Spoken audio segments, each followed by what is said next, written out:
Arch ഡാമും ചെറുതോണി അണക്കെട്ടും ഒറ്റ ഫ്രെയിമിൽ കാണുവാൻ സാധിക്കുന്ന ഇടുക്കിയിലെ ഹിൽ വ്യൂ പാർക്ക്.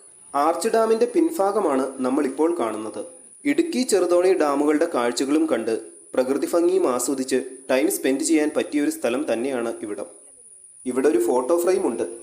അതിൽ ഇടുക്കി വൈബ്സ് എന്നൊക്കെ എഴുതിയിട്ടുണ്ട്. പാറ പൊട്ടിച്ചെടുത്തുള്ള ഒരു തടാകമാണിത്. തടാകത്തിന് മുകളിലായാണ് അഡ്വഞ്ചർ പാർക്ക്. തടാകത്തിൽ കുട്ടവഞ്ചി യാത്ര നടത്താനുള്ള സൗകര്യങ്ങളുമുണ്ട്. ഡാമിൻ്റെ കാഴ്ചകൾക്ക് പുറമെ വിവിധ തരം മരങ്ങളും ചെടികളുമൊക്കെ ഈ പാർക്കിൽ കാണാം. ഇടുക്കി അണക്കെട്ടിൽ നിന്നും 350 അടി ഉയരത്തിലാണ് പാർക്ക് സ്ഥിതി ചെയ്യുന്നത്.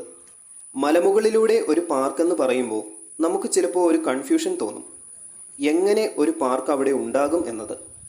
പക്ഷേ ഇത് വളരെ പ്ലാൻഡായി തന്നെ സെറ്റ് ചെയ്തിരിക്കുന്നു എന്ന് വേണം പറയാൻ. ഈ പാർക്കിൻ്റെ ഓരോ ഏരിയയും ഓരോ മലയിൽ ഇരിക്കുന്നത് പോലെയാണ് സെറ്റ് ചെയ്തിരിക്കുന്നത്. ഓരോ സെക്ഷനും തിരിച്ചായിട്ട് നല്ല സ്പേസ് ഉണ്ട് പാർക്കിൽ. മലമുകളിലും ആയതുകൊണ്ട് നല്ല ആംബിയൻസ് ആണ്. സീസൺ ടൈമിൽ ഒരുപാട് സന്ദർശകർ എത്തുന്ന പാർക്ക് കൂടിയാണ്.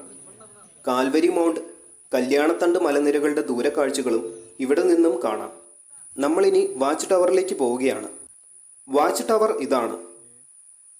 ഇതാണ് ഹിൽ വ്യൂ പാർക്കിൻ്റെ ടോപ്പ് ഏരിയ. താഴെ തടാകവും പാർക്കിൻ്റെ ഭാഗങ്ങളും കാണാം. അപ്പോൾ നമ്മുടെ ഹിൽ വ്യൂ പാർക്കിൻ്റെ ഹൈലൈറ്റഡ് സ്പോട്ടിലേക്ക് എത്തിയിരിക്കുകയാണ്. ഇടുക്കി ചെറുതോണി ഡാമുകൾ ഒറ്റ ഫ്രെയിമിൽ.